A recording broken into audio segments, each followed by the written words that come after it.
Jenny. Okay.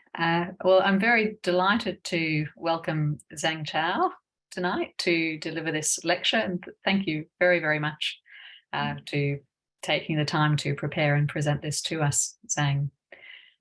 As short intro, Zheng Cao is a very experienced neurophysiotherapist. She's worked in public and private settings, and she's currently doing a PhD, and she also has some fairly extensive teaching experience and teaches at the Australian Catholic Uni on a regular basis as well.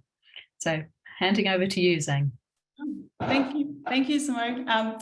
First of all, I just want to do an acknowledgement of the country. So I would like to acknowledge the Gadigal and Wangal people of the Eora Nation on whose land we meet today. They're the traditional custodians of this land, and I pay my respects to the elders, both past, present, and emerging.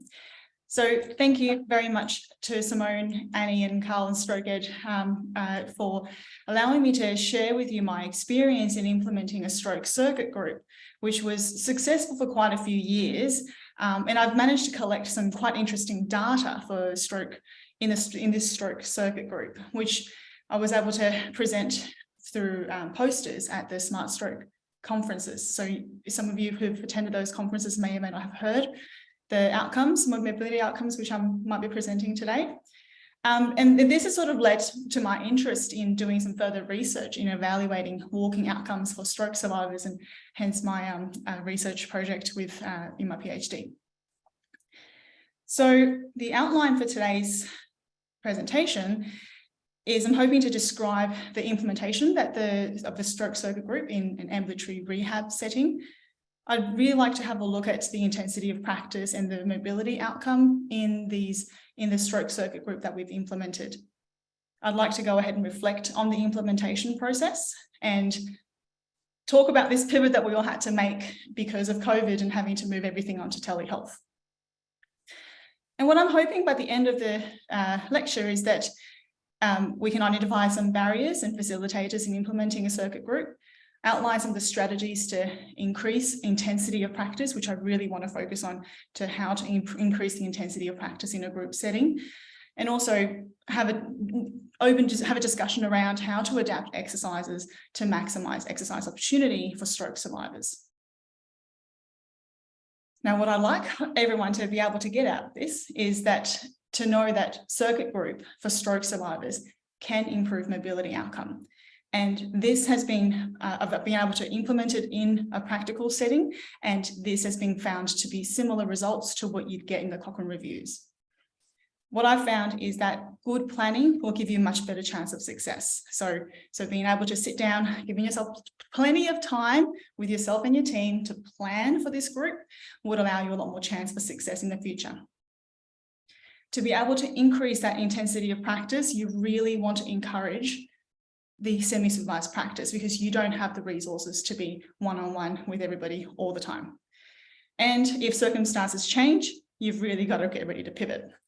So hopefully this will be the story that we can tell you at the end of this lecture. Now, you may already be aware that in 2017, a Cochrane review on circuit class therapy for mobility outcome have indicated an increase of 60 metres further for walking distance in 6-minute walk test, and 0.5 meters per second faster for walking speed in participants who were in a circuit type therapy program compared to normal usual therapy. And both of these outcomes were statistically and clinically significant for stroke survivors, therefore suggesting the benefit in implementing circuit class therapy for stroke survivors. In addition, the circuit class therapy was also included as a strong recommendation in the Australian and New Zealand Living Clinical Guidelines for Stroke Management. And this is a frequently updated clinical guideline, and it was mostly recently updated in September 2022, and it hasn't changed from, I think, when it first started. So definitely good evidence in implementing circuit class therapy to improve mobility outcome. In addition to this, to the mobility outcome, circuit class therapy can also decrease healthcare costs. So this is a randomized controlled trial that was conducted in Sydney, Australia, and it's found that the median cost saving for the intervention group of a mixed rehab unit for balanced circuit classes, they're found to have a median of for the intervention group was nearly $4,500 Australian dollars in per participant over 3 months, and that's quite a lot of money if you think about it. So, without a doubt, circuit class therapy should be considered in rehab programs. However, it would appear I think from the conversations I've had with people that there are some issues with implementing circuit classes. There are barriers and there are concerns, and I'm hoping that we can go through a few of these barriers and how we've overcome those in the circuit class that we've ran in the example that I'm going to give you.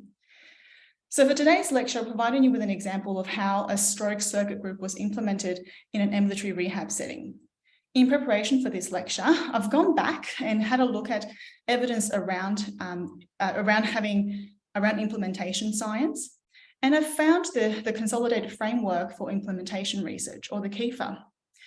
This framework provides a set of 5 domains that influences implementation. So I think it might be beneficial during this in this presentation that when we do reflection, that I come back and have a think about how these domains could have affected the way how the group was implemented. These domains are the intervention itself, so the stroke circuit group. When we're thinking about intervention, we have to think about the core components. So what's actually what is essential in that intervention that needs to be implemented as true as the way it is, and how to adapt that intervention to the setting in which it is in. We also need to think about the inner setting and the outer setting, which are, you're thinking about the administrative, how ready someone is able to implement this, the change. What are the policies and the funding availability in those settings? We're thinking we're thinking about the individual characteristics. So whether the people who are implementing the research, whether there is knowledge around the implementation process and do they need more knowledge? And hopefully with this lecture, we can add a bit more knowledge to help you to implement practice, as well as the implementation process. And I think for me, the ability to reflect and to evaluate is very important so we can keep the process going, keep evolving. Okay, so the example that I have here is the implementation of a stroke circuit group in a day hospital setting where I used to work at in Greenwich Hospital. So Greenwich Hospital is a subacute hospital, which we had a mixed rehab group of people coming in.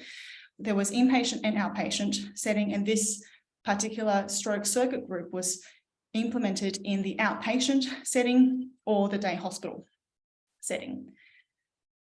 So the story goes back to 2015 when the physios in the outpatient group realised that our stroke survivors were seen in a mixed group with a mixed group of patients, and we felt that was an inefficient way to deliver stroke rehab. We were very certain that we didn't provide, we were not able to achieve the amount of practice required to improve outcome or help our stroke survivors achieve their goals. The stroke survivors back then were seen twice a week for 4 weeks, and they could have been seen along with another person, another patient who may have just come out of a knee replacement, had knee OA. And we knew that this fixed frequency is not in keeping with current evidence for stroke rehab. And we know we needed to do better, but we didn't know how to do it. So we started some planning process in early 2015, and we were thinking we were trying to find a way of doing it. And at that time, we've come up with all this reason for why we needed to change the way how we were managing the rehabilitation for our stroke survivors. We emphasised with the managers, so it was a therapist-driven implementation, basically. We emphasised with managers that we needed to increase the frequency and duration and intensity. We needed the therapy to be goal-driven for our stroke survivors, for the stroke survivors, so that we can help them improve their outcome. We also recognised that the stroke survivors who were coming through our doors were not getting the education and the support they potentially could receive from the knowledge that's within the team. And then we were quite lucky at the time, because the management came back to us and said, we actually needed a way to think about how to increase rehab day hospital funding. We needed to restructure a few things. And that's when we thought, okay, this is a good opportunity for us to all sit together and come up with a good idea on how to solve all these problems together. And we were able to look at some evidence, and we found that stroke circuit group was something that we could implement with the staff that we have available without increasing, looking for funding. And we also could implement the stroke circuit group without having too much extra resources required. So we went back and had a look at the evidence in terms of looking for some core components of the stroke circuit group. We've decided that we've looked at the Coralie English's 2012 paper on implementing circuit therapy that she published in 2012. And we used these core components to form the basis of our stroke circuit group for the stroke survivors. We needed the group to be task specific, to exercise be task specific. The training needed to be quite intensive. Obviously, it needed to be provided in a group setting. The ratio we decided on, and it was from the recommendation from the literature, was 1 to 3, so 1 therapist to 3 participants. We needed to individualize it to the participants' or stroke survivors' goals, and we wanted to be able to provide good therapy, and that includes providing appropriate feedback on outcome measures, appropriate feedback for motor learning, and also have variety in practice, and also allow some time so we can spend with them one-on-one to allow some challenges. So these were some of the core components that we thought we needed to incorporate into the stroke circuit group to make sure that we can achieve the goal of increasing therapy intensity for stroke survivors who come through our doors. And with that, we needed to adapt the core components into the setting that we were in. We allowed for a length of 6 to 12 weeks, depending on whether funding was an issue, how they were funded, and also what goals they had. And for us, for the therapists, we very much looked at the stroke survivors' goals and determined whether a 6-week program might be enough or a 12-week program might be enough. And I'll discuss further on how we reviewed those goals. We've really pushed for high intensity and high frequency. So it was a twice-a-week program, and each session was 2 hours on a Monday and a Wednesday. It was staffed by a physio and an OT. And the reason this worked in our model was because we fitted into the day hospital model in New South Wales, Sydney. So that it allowed us to bill for the program through private health insurance. Because we had 2 therapists, we therefore can accommodate a total of 6 stroke survivors. It was a rolling group format, and that came from the administrative side of things. The admin group advised us that it would have been very difficult if we had everyone coming at the same time. And we've realized that would be really difficult to recruit as well. So we've decided to have a rolling group, which means that as someone finishes, another new person starts. And this actually came out as quite beneficial, because the new starter then can be buddied up with a veteran stroke group participant. And they became buddies, and they can carry each other along until the veteran stops. And then the new person then becomes a veteran. So that became a very good support network for stroke survivors as they come through the group. So the people that we were allowed, we included into the group. Obviously, they've had to have a stroke. The most important thing to point to is that they had to be able to walk by themselves. And if they couldn't, we've asked that they must bring a carer with them to participate in the group. So when a stroke survivor is then referred to our outpatient or rehab day hospital unit, they are first seen by a rehab consultant, and then they have a physiotherapy initial assessment. The stroke survivor will then be discussed in the multidisciplinary case conference, where we will decide whether they're appropriate for stroke circuit group, and then we refer on to other health professionals if it's needed.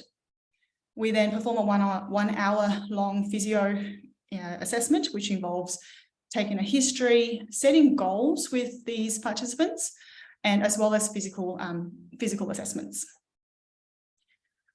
The mobility outcomes that we assessed were the 6-minute walk test, so walking distance, the 10-meter walk test, so we're looking at walking speed, as well as any other assessments as determined by the stroke survivor's goals. We were also very interested in looking at the intensity of practice for these for the stroke survivors as they come out, because we wanted to know that whether these stroke survivors were indeed doing more work in a circuit group setting compared to just normal. So there was a lot of preparation going into these circuit classes. So in addition to all the administrative stuff that we had to do to start with, so as a bit of an aside, the inception, the idea sort of started early 2015, I think it was February. And it wasn't until November 2015 that we had our very first participant. So over that period of time, it was all getting documentation together, getting all of our forms together, understanding who's going to be where, doing what. The team's going to be in at it together. So it took a bit of time for everyone to get together and work out. Once it got going, though, we were able to get going quite well. So the preparation part is quite important. So once the stroke survivor has come through and they've done their initial assessment, we've encouraged for everyone to go into at least a 2-session of individual physiotherapy sessions. So one of them would be the assessment. And then second or more sessions is to get the participant used to the circuit exercises. So they being familiar with where the stations are set up in the gym and how to rotate around, and also being familiar with the use of a counter. So the tally counter that they're all going to have, as soon as they come in, they have a tally counter in their hand to count how many reps they do for each exercise. In addition to that, they become quite familiar with the exercise sheet that we will go through as well later on. From the therapist's point of view, there's a lot of planning involved as well. We think about, if there is a buddy that might be able to help this new person come in to take them along. And then we need to think about planning for the exercises. Which stations should this participant start with so that it doesn't clash with anyone else? And if there's any changes, or do we need any extra equipment for this particular participant? Usually there isn't one, which is good. So the next couple of slides, I will go through the circuit classes and how we've done the rotation briefly. So the circuit classes, we had 9 exercise stations, 7 minutes per station. So as you can see, we've got some lower limb exercises and some upper limb exercises as well. Now, I've got 3 people here. They're representative of our stroke survivors, as they come into the circuit classes. And as you can see, the stroke survivors, the participants can come in and they can start on the first exercise that we've allocated them. And after the 7 minutes, so this is the first station, after the 7 minutes, they will rotate onto the next station. And then they'll just keep going after each 7 minutes, basically. So it's your usual circuit type exercise. So you might have done this in a gym sort of setting too. So that's sort of similar. The stations are all set up and you just move to different stations.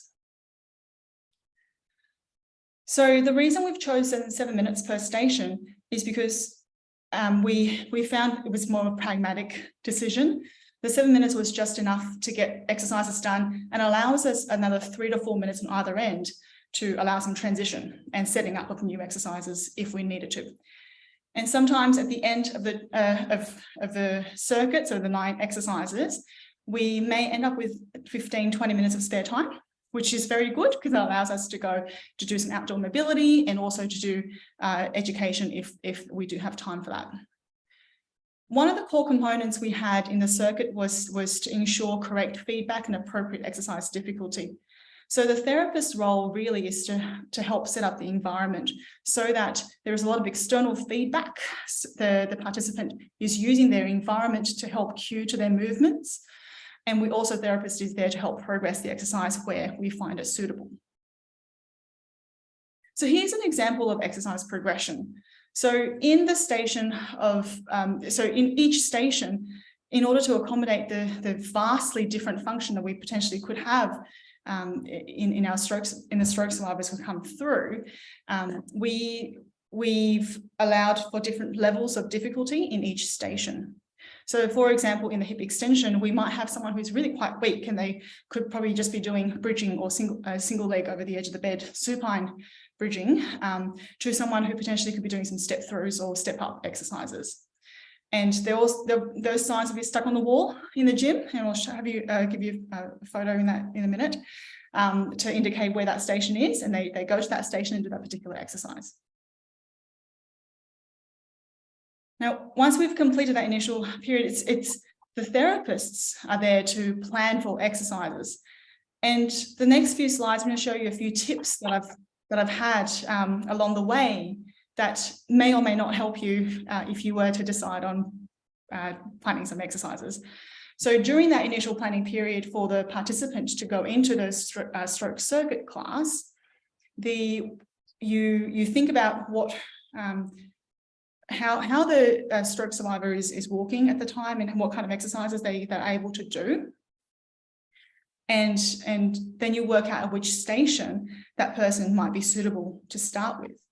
So that, you know, for someone who is less mobile, you might want to consider have a double station, and that will reduce transition time and allows them more time to focus on that particular task or the training they're doing.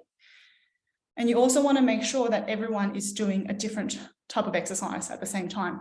That way to minimize to prevent doubling up on resources. So you're not running around looking for the 12-centimeter block for two 12-centimeter blocks when you've only got one of them. In addition to the equipment and resources, you got to think about the assistance that's required. And in this consideration, you're thinking about yourself as the resource, so the therapist requiring assistance. So in a situation where there is you, this is a sort of worst case scenario where it's you and you've got 6 other people. If you're occupied by this person who is one-on-one, you want to make sure that everyone else is able to do their exercises semi-supervised, so you don't have to be there with them. So you need to plan that so you're not having 2 oranges people at the same time, basically. And also thinking about setup assistance. So if you have anybody who needs setting up of equipment, so for example, getting a step ready for this particular person, you want to know at this station that you might want to get a step ready for the next station for this particular person already, because you might have a break there. So this is sort of planning ahead and knowing where all the stations are and where the stroke survivors and where they're going to rotate through in the stations is quite helpful. Now, we had it up on the big wall in the whiteboard so that everyone know which station they're going to be at what time, roughly. And so we found that having this visual display of exercise stations on the wall does help to get more independent participants to move on to the next exercise. So with those participants, as soon as they become familiar with what their stations are, then they're usually able to transition between the stations quite independently. And it's quite amazing to see as they get more confident that they go ahead and grab their own block and grab their own pens and papers and to do writing and that kind of stuff. So it's actually really good to promote that independence. So that's our first little break here in terms of questions. Do we have any questions before I move on to the tips on increasing intensity of practice? Hi, Zheng. There was one question, but I'm just clarifying. I think the question was asking if people were moving from lying to standing at one station, but I've taken that as what the question means, but I'm just clarifying that. But I guess maybe the point there is that people are probably generally not doing anything lying on a plinth. Probably everything is probably variations of exercises that are upright. Yes. Yeah. Mostly they're upright. So it'll be, I think the question might have come from that hip extension slide. Okay. Yeah. So some people are so weak in the hip extensors that we end up doing supine over the edge of the bed strength type exercise with them. And we sometimes do set them up for that, but in their next station, they'll be upright doing such a stands or something. So it'll be only for that particular station, they might be supine doing that particular exercise. But once they've done that, they'll be up and doing something else in the next station. Sure, thank you. I think I'll just double check that that's okay. There's another question that's probably worth bringing up now too, because it's a very good question, is about tips for implementing stroke circuit groups in the acute setting or in an acute stroke unit. That's a very good question. So the group that I've implemented is more in the subacute. I think in the acute, you've got, I think it does depend on what their function is, and first of all, whether they're okay to how well medically they are to get up and move around, how many attachments they might have. I'm sort of thinking you should want to consider the ratio, safety, and whether, and we might bring this on as well later on, is if people are a bit less mobile, because I'm thinking acute, I'm thinking people potentially less mobile, is that you might want to have your equipment ready and then rotate your equipment around so that people aren't really moving as much outside of their station physically, but you're moving the equipment around them as opposed to people moving, if that makes sense. I think that makes a lot of sense, Zheng, and actually that's my experience of working in a much more acute setting. And even running groups within a four bed hospital room is about running a group, but not necessarily having it as a circuit. But maybe just everybody's in their spot and you take the equipment that they need.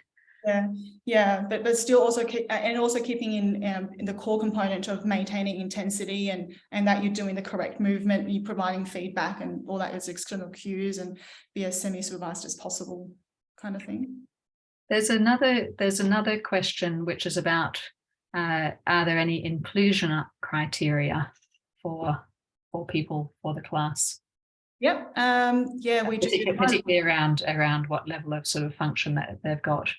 Yeah, so I think it was very much, let me just see if I can bring that slide back up again. We had people, they just had to be able to walk.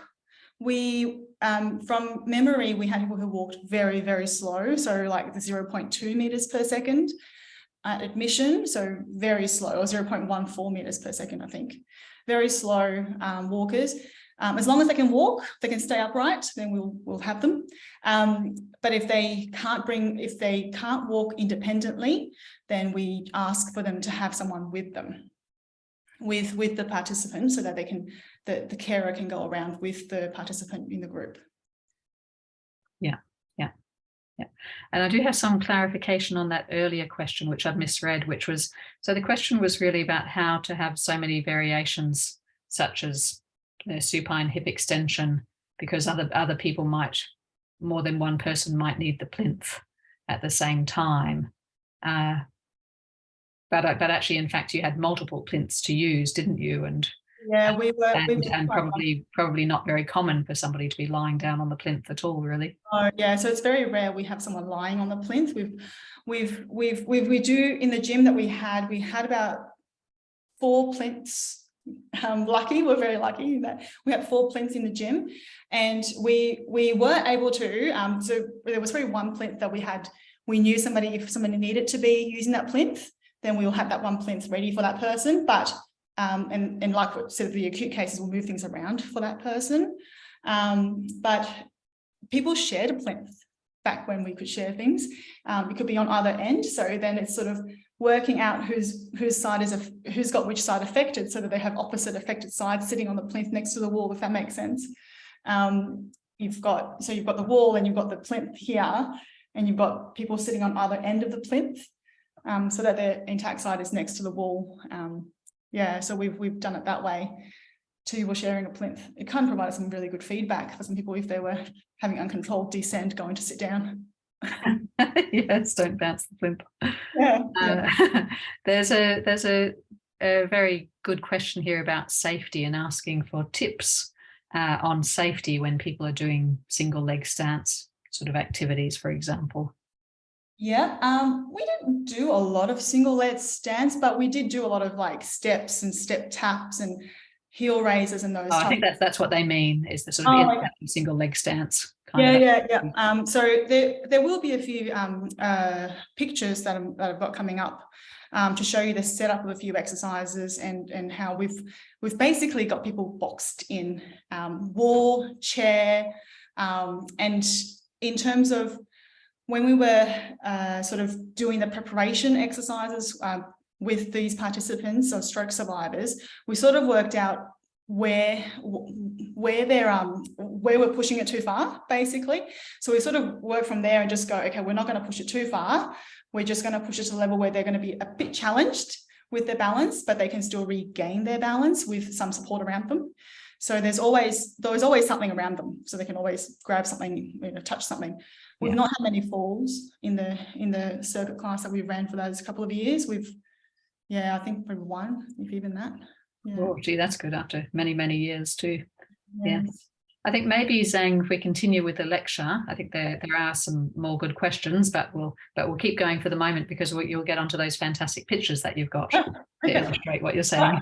Yes, so that's a really good segue into that. So in terms of intensity of practice, we sort of touched on that really semi-supervised practice and talking about the setup of the semi-supervised practice so that the environment is safe and the participant or stroke survivor feels confident to perform high repetitions of exercise. We've also sort of touched on planning the exercise sequence to make sure there's efficient use of that gym space and resources, so therapists included. And also using counting reps, goal setting, and the group dynamic. So I found those are the three things that we've really helped to increase the intensity of practice in groups. So I'll go through each of them individually. So lots of semi-supervised practice. If there's a carer or a family member or a volunteer available, use them. Students, physio OT students, and any students who are willing to come to the gym, I grab them. But it is a setup of the environment that is very important to ensure that the participant or stroke survivor feels confident in doing this exercise. So an example here, we have this gentleman he's doing a single leg heel raise. Station 7, he goes from station 6 to station 7 for ankle plantar flexor exercises on his right leg. So he's standing right up against the wall. So balance is not really a problem here. And then he uses that railing on the left-hand side just to give him a little bit of steady to put his left foot on that scale. His left foot is his intact leg. And the reason we've done it that way is because he always felt that he was putting too much weight through his intact leg and he wasn't putting a lot of weight through his right leg, which was his affected leg. So we thought, okay, let's put a scale there so you get an idea of how much weight you're actually putting through that left foot, and that he responded really well with that. We gave him a goal that for a successful rep is if he's not putting anything more than 5 kilos in that leg. So most of his weight is bore through his affected leg. Balance not really an issue because he's up against the wall. He knows, he's made sure of that. His heel's up against the wall. So yeah, and he's got a clicker in his hand to count his reps as well. Feels confident, he'll be able to do lots of reps in those 7 minutes. And to get off that, he will do the reverse. He might hold on to the railing here as a bit of a steady, and then bring that left leg down. So yeah, so once he's set up with this particular exercise, he's providing himself with feedback and he just goes. And he works really hard, given this is probably a few stations into it for him, but this is all just sweat. He works really, really hard, and this man comes up with lots of reps. And as I've mentioned before, having students around is quite amazing. It is important that you do, we'll touch on this later, but plan for some supervised exercises with therapists, especially if you want to think of more challenging exercises and activities, because of course these semi-supervised exercises that you set up, They're quite safe. They can do loads and loads of reps in those 7 minutes. You want to, but at the same time, you want to be able to help them visualize that they can achieve those goals that they've set. So you want to be able to challenge them a little bit. And in those situations, you do want to be a bit more closer to the stroke survivors. And in that situation, you do need to provide some supervision. So once again, planning is important. And I'm bringing this slide back up again, just to give you an idea of, if you were to provide some challenging exercises for a participant, you want to make sure everyone else is set up well so they can go and do their own exercises safely and go. Now, here's sort of, I hope this sort of answers the question that we had before. So here's an example of the gym, a corner of the gym that we've got. Here we've got 4 stroke survivors. So 1, 2, 3, 4 stroke survivors. This lady requires standby assist for her walking. So she comes with her carer all the time. This may not be good sometimes. They chat a lot. So I tell them, stop talking, just do more reps. Because if you're talking, you're probably not doing hard enough work. So keep exercising. So you have to set some ground rules when you bring carers in. And this stroke survivor is doing his own exercise, semi-supervised. He's doing heel raises. Once again, he's got the wall behind him. He's got a chair to his right side, which I think is his intact side. I can't remember exactly. So if he does lose his balance, he could put his hand on the chair and steady himself and keep going. This lady here is doing either sit to stand or step tap. I can't remember. One of the problems we had was all those things fell off. The numbers fell off on the walls. But so she is well set up as well. She's had the wall on one side. She's got the chair to her right side, and she's doing sit to stand on a plinth. So this is what I mean by when we share a plinth, is that we've got these 2 participants, potentially these 2 stations are sharing a plinth. So they could use either end. And this is where sometimes if this lady was to sit down too violently, and this person was sitting down here, they can get, they can get really nice feedback if they were not having good control when sitting down. And over here, we've got a scenario where this lady is practicing obstacle course, which is quite a bit more challenging for her. And she normally walks with a walking stick, and she wants to practice walking without a walking stick. So we've got a therapist walking with her in this scenario. So this is a situation where you've got 1 therapist to 4 participants. And given that 1 participant does have a carer with her, because she does require standby assist for her walking. So hopefully that helps to answer a few of those questions from before. Now, I sort of touched on this before. You want to minimize transition for the less mobile patients as they go through the circuit. And I think this is an example of where we could do that.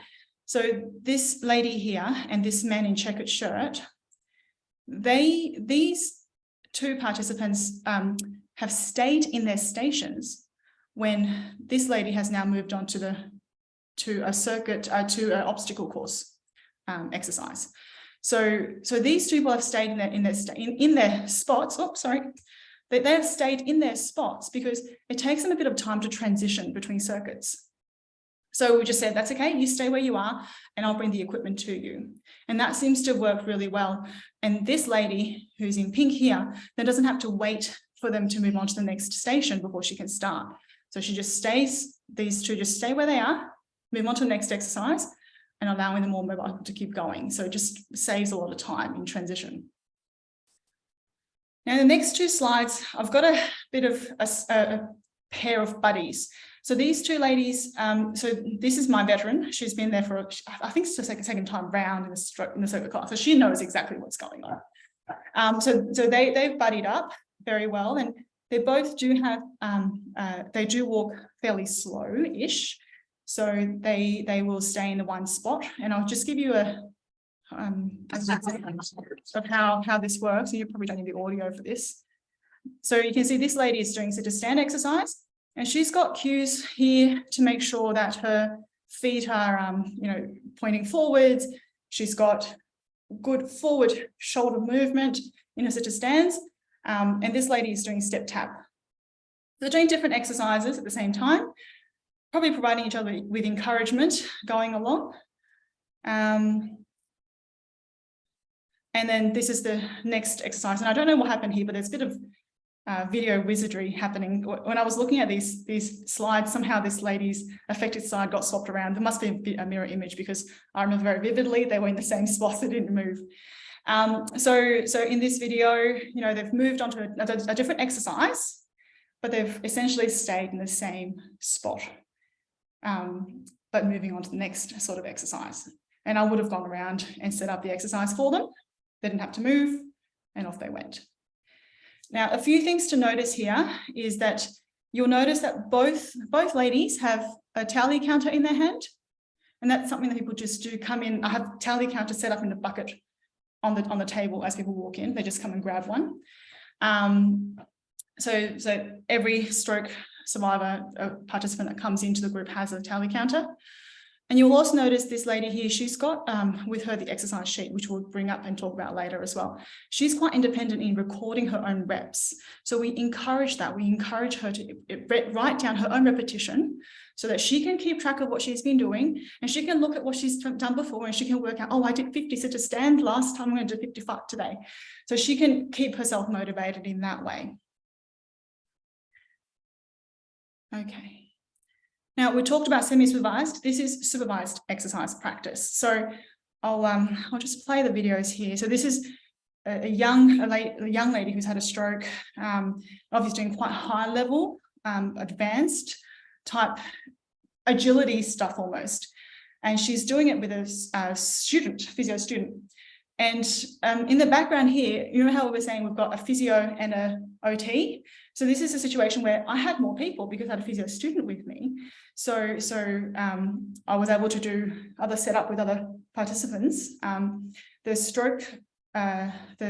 physio student was working with the younger stroke survivor. And as you can see here, our OT is doing some boxing stuff and getting up and off the floor with that younger stroke survivor as well. So we had a really high functioning group in those two.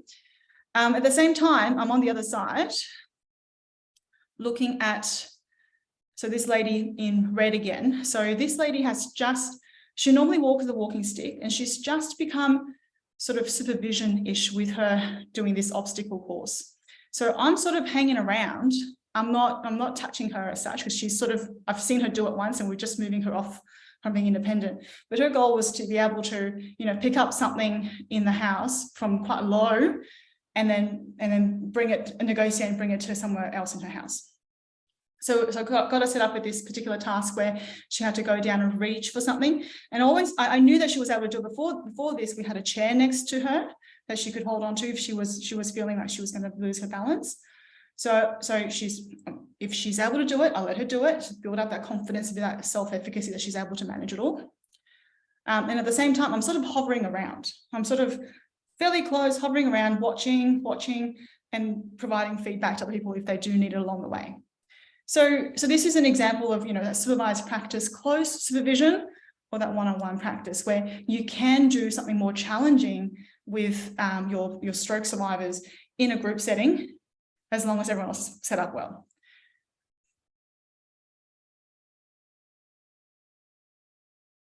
Okay, so just a few photos of the group in action again. Like I've mentioned, we do have some upper limb exercises blended into the lower limb exercise, into the circuit class.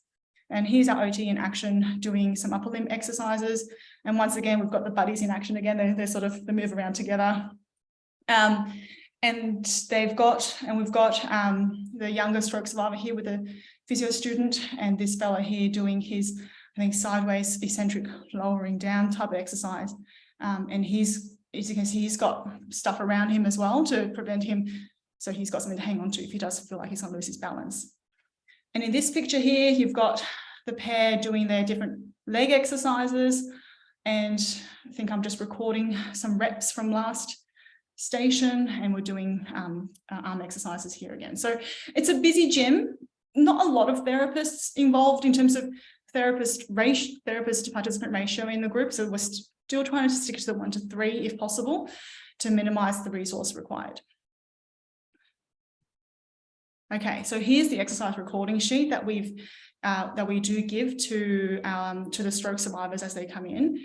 the stroke survivors become very familiar with this exercise sheet during their first few sessions with us, so they know what these exercises mean, what it looks like.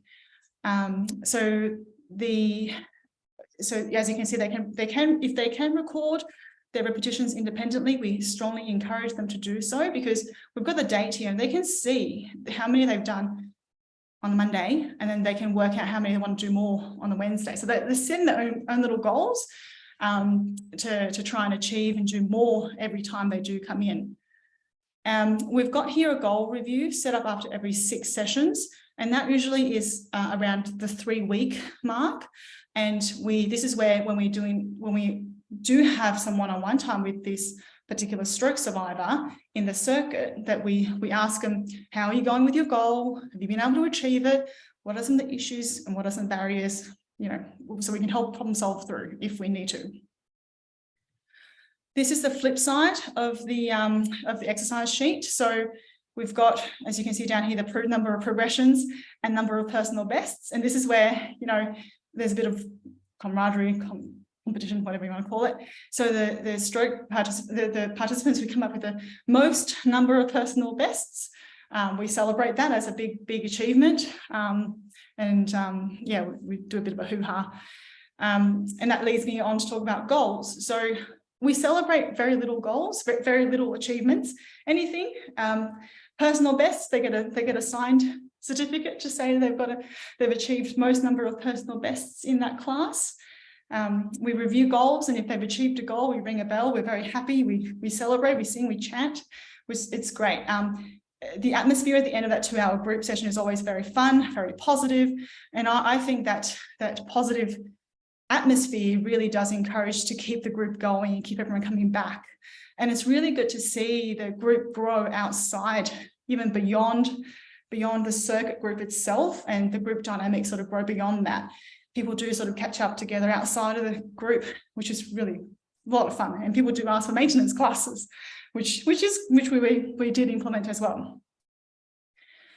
In addition to having these little celebrations, and if the situation calls for it, it's very much worthwhile setting up a group goal so that everyone in the group people in the group has something to work towards or something to celebrate as well. So a few years back, we've had 2 stroke survivors who were interested in completing a City to Surf walk or run in Sydney. So for those who don't know, it's a 14-kilometre fun run that goes from Sydney CBD, so near the museum, to Bondi Beach, and it involves going up a Heartbreak Hill. And so it's a pretty big deal, pretty big goal. A lot of fitness required, a lot of balance required. So as a group, we organised exercise sessions even on weekends to increase exercise opportunity for these stroke survivors. And that year we had 3 stroke survivors complete the walk, and around 10 support persons coming with them. And that include the stroke survivors' family members, therapists, and it was truly a team effort, and it was really well worth celebrating afterwards. Coming back together, the stroke class afterwards was a lot of fun. People were asking, how'd you go? And, oh, you could do it. Oh, that's so cool. I'll do it next year. And so it really creates a really good vibe in the group to have a big group goal as well. Okay, before I go on to talk about intensity of practice outcomes, questions?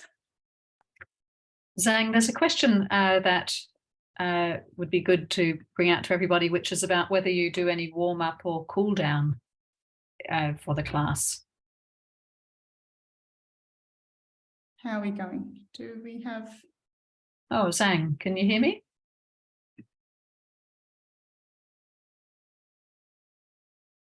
Can you hear me, Zheng? Oh, I don't think she can hear me. Can you hear me, Zheng? Don't think I can hear anybody. I wonder if the sound's gone off. I'll just get her to check.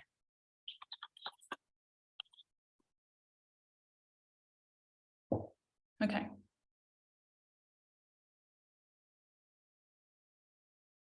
All right, I think I might just move on, and we'll just there's another opportunity to ask questions if we need to. So earlier in the implementation of the group, this is the reflection and evaluation part of the framework here.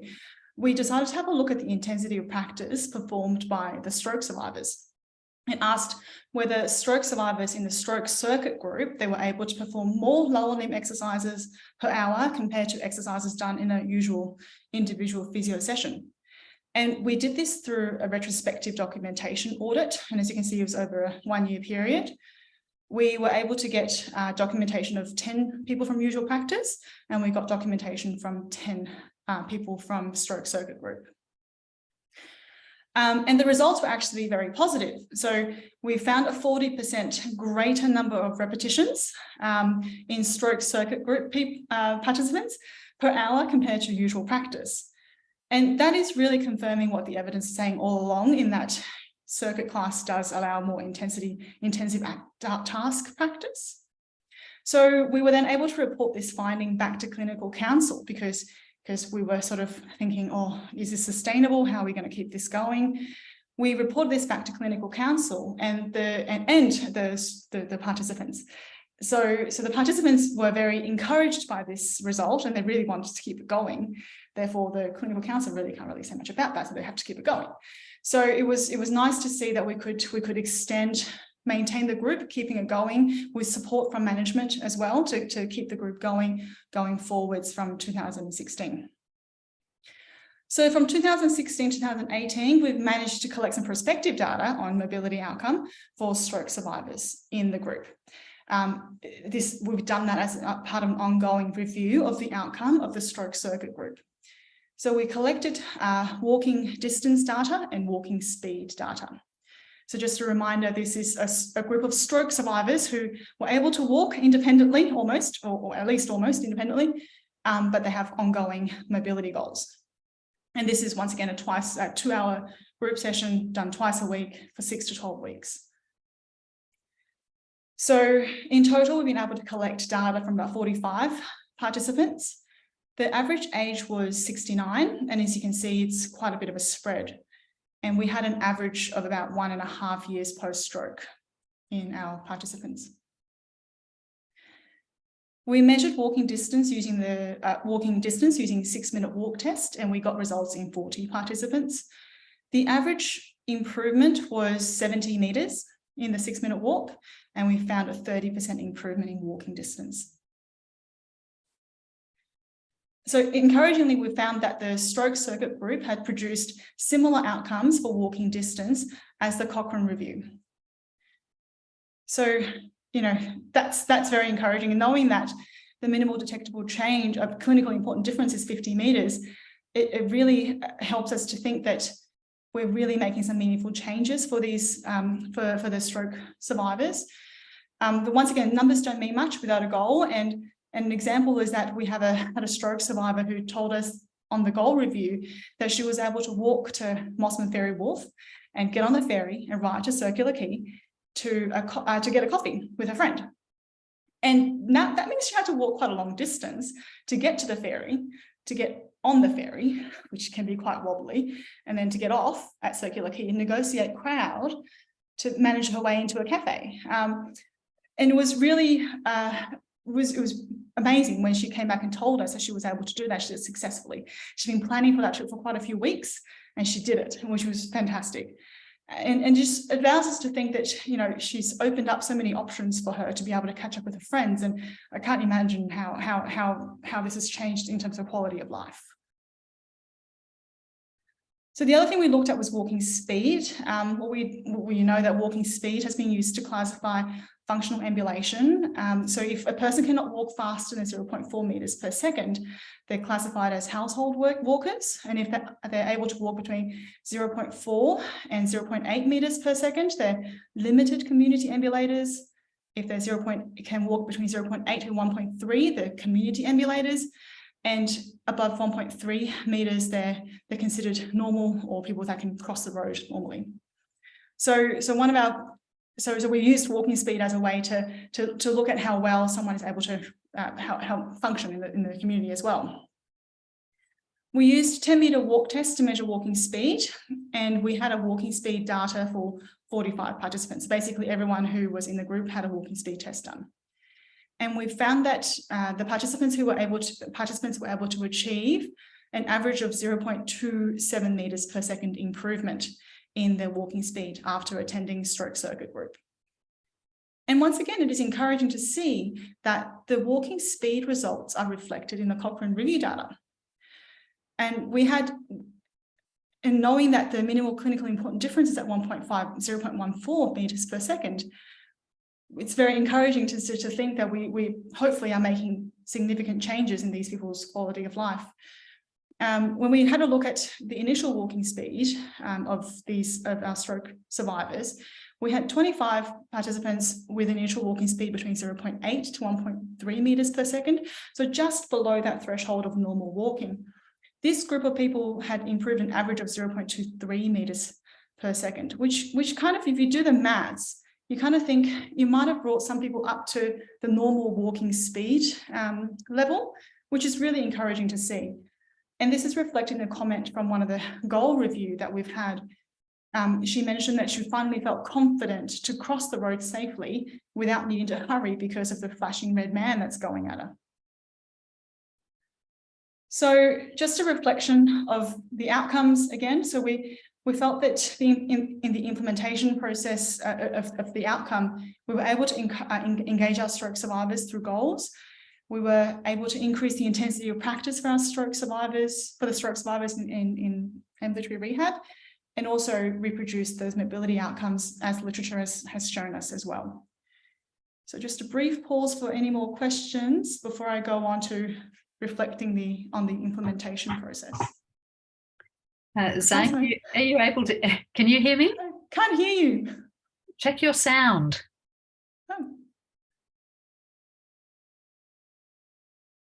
Oh, I had no volume. Oh my God. Yes, that's what I was thinking. I think you turned your volume off when you were doing the video. I'm so sorry.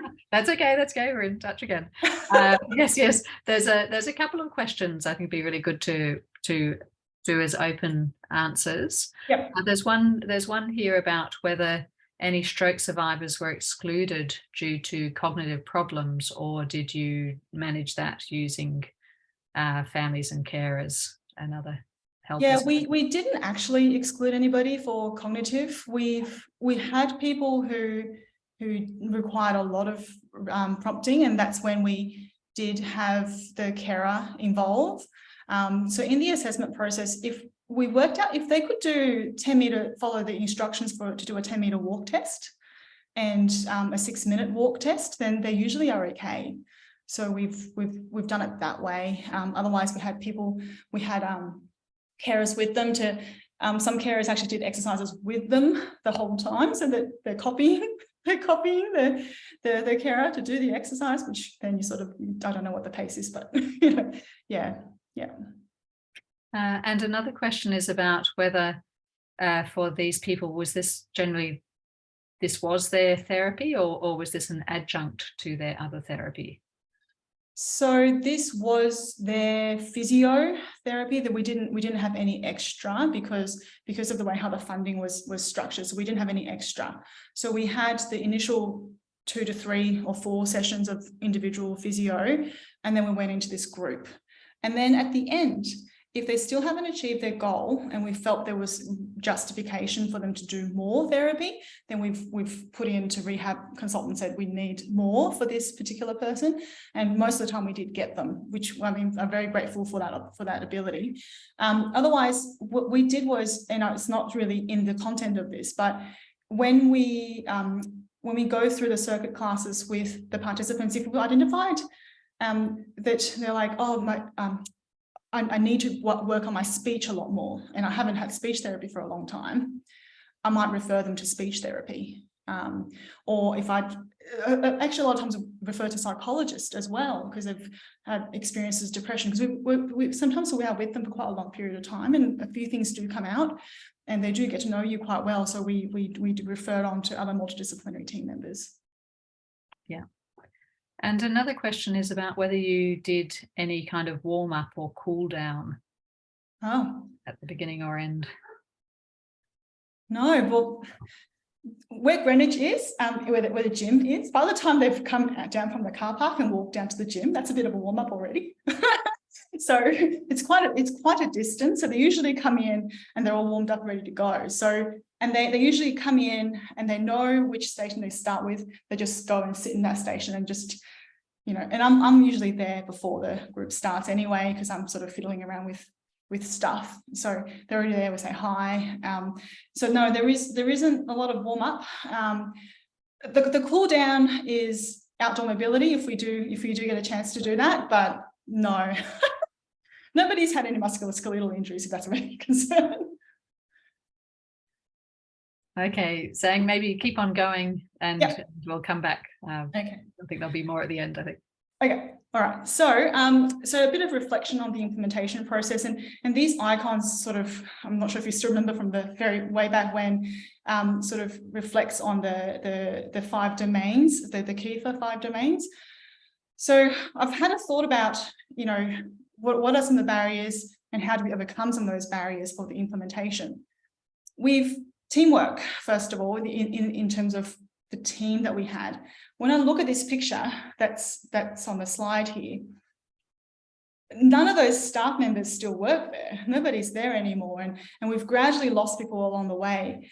And what we've found is that as new staff come on board, we try and do a bit of a session to orientate them to the circuit group and how the circuit group works for the new staff member as they come on. So hopefully that they could keep it going. And so therefore sustainability can become a bit of an issue. We've found that the allied health assistants, sometimes because they're in the hospital for quite a long period of time, they tend to be there for a lot longer. They tend to know where things are and where all the equipment is. So one of the things that we, in retrospect, I thought would be really good is to actually have an allied health assistant permanently in that group. But at the time, funding wouldn't allow that. So there's a bit of you have to think about how to manage that barrier there. In terms of sustainability and promotion, there were times where we didn't have a lot of people coming on board, so we promoted the group through the Lower North Shore sort of media, soft media, local media, stroke community. We did get a few referrals through there, and the local neurologists knew about us. So that was helpful, but we did have a period where there's very low referrals, because if you don't have enough numbers of participants, you can't run a group. And if we didn't have more than 4 people, then we cannot justify having 2 therapists. So that became a bit of a problem. So we needed to make sure the group kept on going. So that's how we came around and tried to promote it, and so presenting a case at the ACI, so the Australian Clinical Innovation, that also helped a little bit too. We also got quite lucky in terms of having the right place at the right time, because I think if we decided to implement this circuit class before they wanted to restructure financially or discuss how to increase funding, we probably wouldn't have a shot. And the fact that it was therapist initiated and then guided by evidence really gave us a very strong backing to bring this onto the management and encourage this group to start.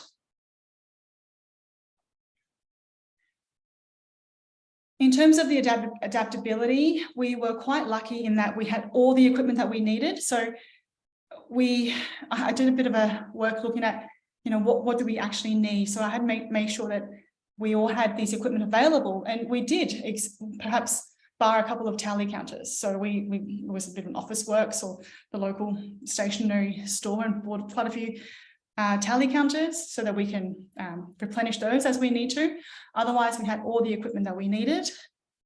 In terms of gym space and negotiation, so it's not just us. So we've had, in this picture down here, we've got these people were in the circuit group, but these people here, they were in inpatient. They were not a part of our outpatient group.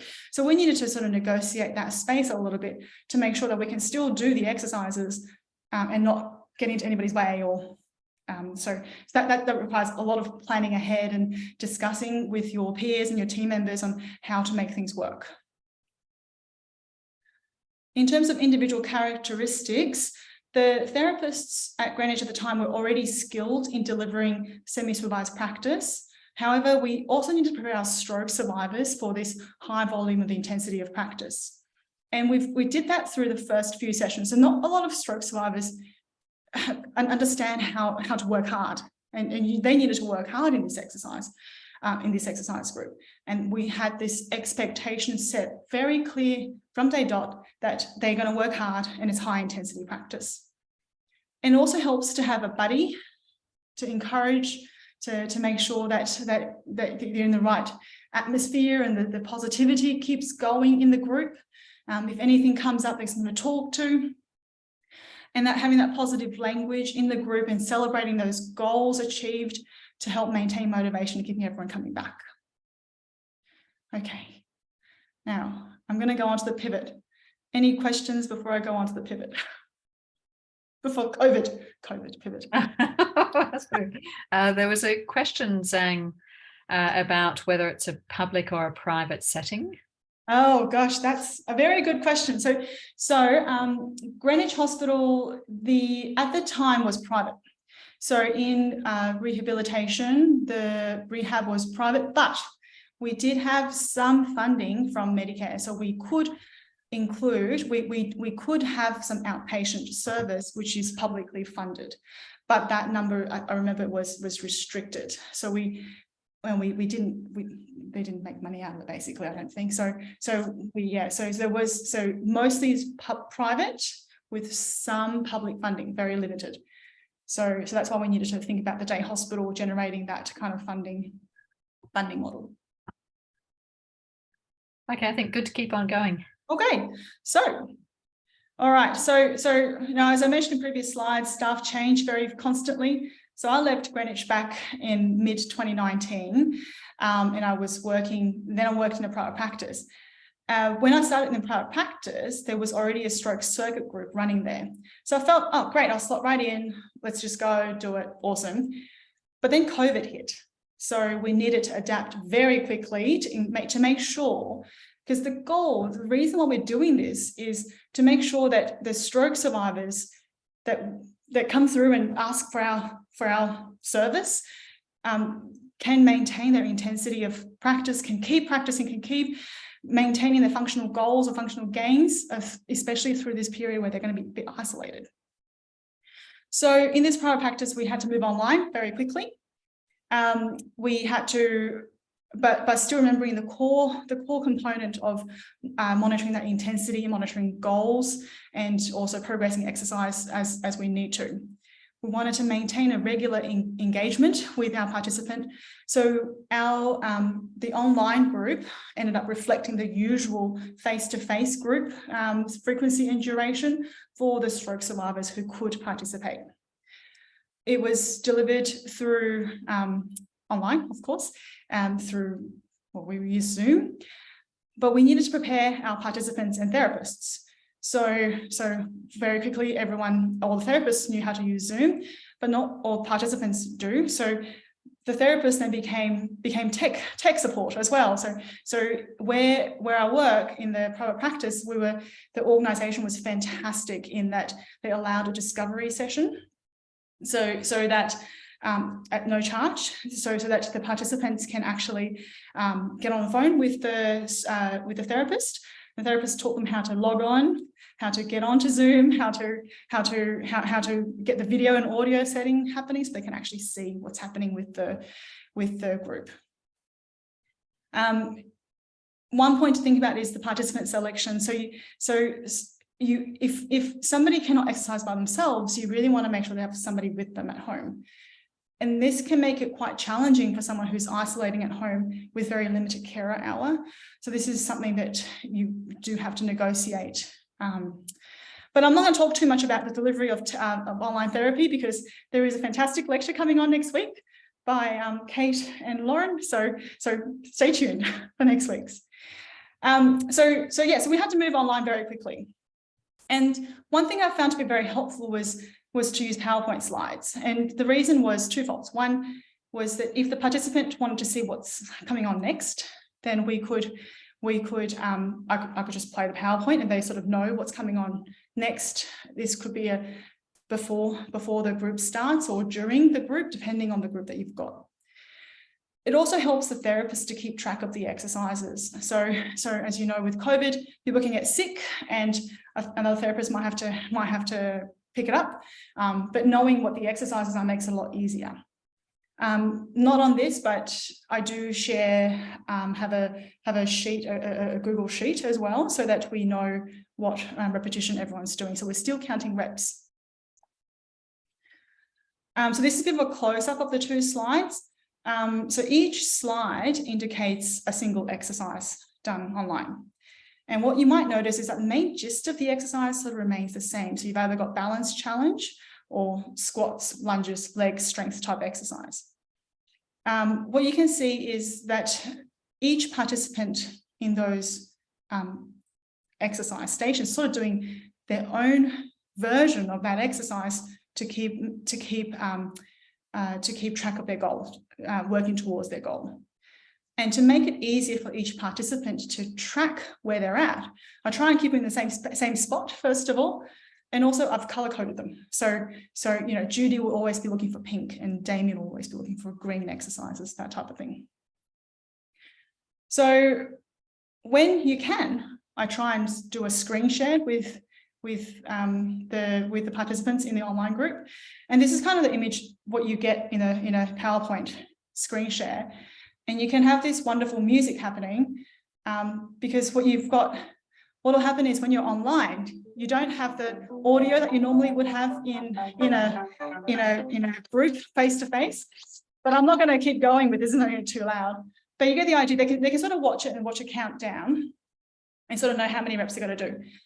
But there's a caveat to that, and this is what I mean, learning on the go, is that once you screen share, your participants your video becomes quite small. So if your participant actually needs to be demonstrating, you actually need to demonstrate the exercise to your participant. This can be quite challenging for them to work out what they have to keep going with to do in terms of exercise. So this works for some scenarios. Okay. And if people can't follow PowerPoint slides, then you go back to gallery view for the Zoom, and the therapist can demonstrate and time for the participants. So just to orientate you, I've got a few, 3 stroke survivors or 3 participants here. And this is me, and I've got another video set up down here for my leg because I've got 2 group members who needed some demonstration of the exercise. Okay, that's it. Good job. Encouragement. How are those legs feeling? Very sore. Oh, Judy, tell me, how many did you do? Oh, I don't know. I'm doing it with you. So it's important to count. Sometimes it's important to count. Chatting more than I don't know. that's okay. That's all good. Damien, how did you go? 31. 31. Well done. On the left leg? Yeah. So you get the idea that we're still counting reps, trying to get the exercises set up. Now, what you'll find here is that we've got participants who are actually fairly independent and able, so they can actually move on. And Fred, you got stepping up and down. So I'm explaining to the participants what exercise they're doing. And you can see this lady here, she's fantastic in being able to set up her own exercise. Damien, and Fred's got it all set up. He's got chairs ready to go. So in those discovery sessions, we would have discussed with our stroke survivors what's the best corner in your house to do this kind of exercise. Judy, you're ready. Fantastic. Yeah. Okay, let's get going. Let's go 5 minutes of that. And then I would have got a timer on the side to demonstrate. So for some people needed some demonstration, and then I just go in and demonstrate those exercises for them. Okay. All right. Now, so just a brief summary of what I felt has worked.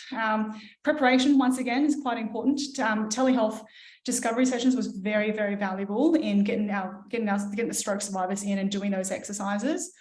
I feel like we can still continue with high intensity practice in an online setting. People are still counting reps. Having said that, it is also important that we try and encourage that social connection in the group as well, so that in this space where it's isolated, this is a really good opportunity for everyone to sort of still see each other and see how they're going. And sort of you might have mentioned, I might have mentioned in the slide before that, you know, Judy was chatting more than anything else. It's that social engagement as well. In terms of troubleshooting, when I first started, I was like, okay, let's just move circuit face-to-face to circuit online.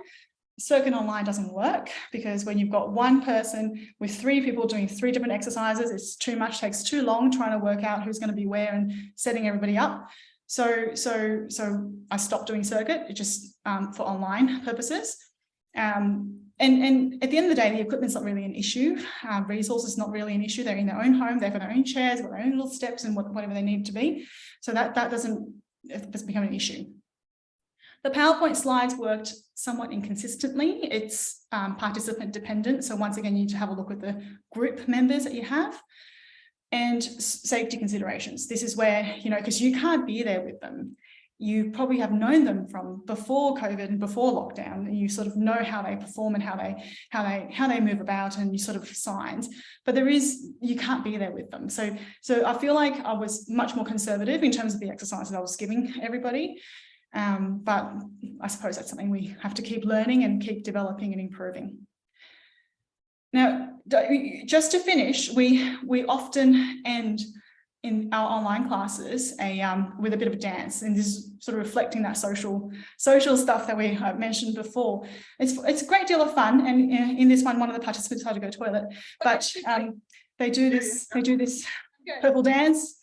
It's from YouTube, and this is more of an example to show you how you potentially could have the PowerPoint going at the same time as having a gallery view of the participants. So it's all modified. So this lady down here, she's obviously been more independent and more better balanced. So she could follow the video quite all right. But this gentleman here, he's finding the crossover quite more challenging. So I've just got him to copy me. So, but they have a really fun time. This is the second time they're doing the same thing again. They really enjoyed it. So we're at the end. Take home message. So I hope that what I've delivered is that for circuit group, for stroke survivors, it can improve their mobility outcome. And I really encourage everyone to try and have a go, give it a go. It's doable. It's definitely doable. Good planning will give you a much better chance of success. Lots of semi-supervised practice to try and increase that intensity of practice. And then in the end, if change is the only constant, then you got to get ready to change, because you got to remember that ultimately we're here to try and provide to give our stroke survivors the best possible rehab outcome by doing more therapy with them. All right, that was my last slide. Let's go to questions. Thank you very much, Zheng. So much fantastic information in there, and so much just practical tips for how to make it work. We have a couple of questions specifically about the Zoom online class. Yep. And one of them is whether there was any people that you lost to that program because of them not having access to a computer. Yeah, we did. So there were people that they couldn't get onto the computer. So one time I called them. So we ended up having them in the class, but I had a phone with me as well. So it was just multimedia stuff happening.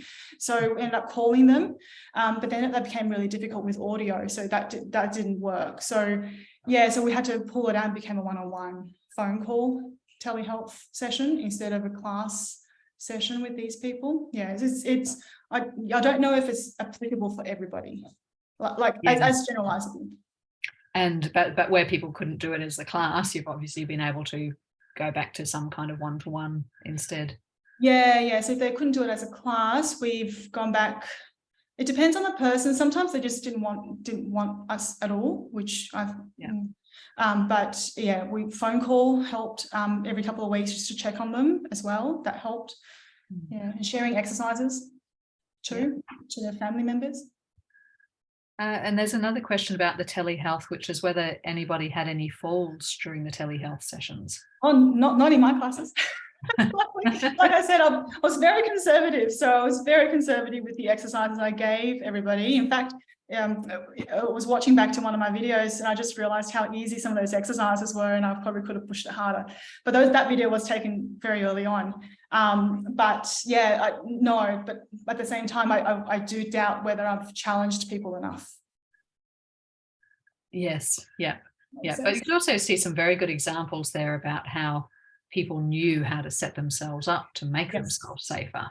Yes, And yeah, you yeah. had So that those was discussions with them about using corners and using chairs and yeah, we did. So in those discovery sessions, if they could get online and get an image, then we try and let them show us the corner of their room and where they think they might be setting up exercise and what equipment they had, and we sort of did a bit of that kind of problem solving with them as they were getting ready to do the group. So there was a lot of problem solving and planning coming up beforehand. So I'm very grateful that the organisation was allowing us to do that. Yeah. and another question is, did it take long to set up the classes? I think that class is maybe still on, talking about the online classes. Set up as in To get them up and running. we had to do it very quickly. So like a week or two or something like that, going from face to face to online very quickly. So involved. So it was the team we sat together and go, how do we do this? So we sort of worked out PowerPoint might be a good way to get it started. We still had to keep track of exercises. So there was time outside of usual therapy time, to sort of work out the logistics of how to do it.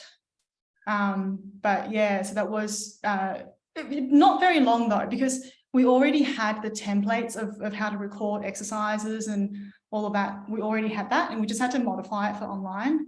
So, and the idea is so that all the participants had access to those documents too. So it wasn't too tedious, if that makes sense. It didn't take very long. Yeah. I think next week, Kate and Lauren are going to be talking quite a bit about the actual setup of groups and some of the safety aspects, which are obviously important as well. Yeah. Come next week. There's one question that I had jumped in and answered, Zheng, but I might not have been accurate, so I'm just bringing it back to you again. Was about the 7-minute stations. Somebody said that could be quite long for continual exercise of one activity. How did you manage rest breaks within that? Did you have any? Well, some didn't need any rest; they just kept on going. But if they did need a rest break, we did have a few people who did need rest breaks. They just had a rest break, and that's okay, because what their goal is just to do better next time. So if they could, in that 7 minutes, they could only do 10 sit stands. That's all they can do. That's fine. They've done their best for that session. They can just have a rest, as long as come next session they do 12. Then that's an improvement. Then that's a celebration. So we allowed rests, and that's okay. Everyone do their best. Yeah. And I guess, just to add to that, we have some quite clear evidence really now that using the counting and recording of repetitions and the use of target numbers means that you actually get a much higher intensity of practice. And maybe part of that is that people don't tend to just stop and rest if they've got some specific targets to work towards. That's right. And because you were counting the reps, that means that you could establish target numbers within each workstation. Yep. Maybe just one last question. Yes, You think, which has just popped up, which was whether you recruited new participants during the telehealth. No, we didn't have a lot of new people start with us during lockdown and ISO, unfortunately. I don't think, or none that come across my desk. So yeah. Okay, I think we've covered off all the burning questions, unless I've missed anything. Annie, is there anything else there that you think we should need to go back to? No, I think we might wrap it up there. Zheng, thank you very much. Thank you. Yes, a very, very big thank you to Zheng. I imagine that's quite invaluable information for people who are trying to get classes up and running, or I think what often sometimes happens with classes is they run for a bit and fall over a bit. Maybe they need a bit of reinvigoration. You've probably got some really fantastic ways that you can reinvigorate a class that's maybe not running optimally within that as well. So lots of very, very fantastic tips. Thank you very much. Thanks, Simone. And we're planning next year, one of our lecturers next year will be Emma Schneider, who's going to be talking about setting up upper limb groups and classes, which was part of her PhD. She evaluated the outcomes and the change in repetitions and outcomes, upper limb outcomes, from instituting an evidence-based upper limb task-specific training group. So that will be in our next series in 2023. So good night or good morning to everybody from StrokeEd.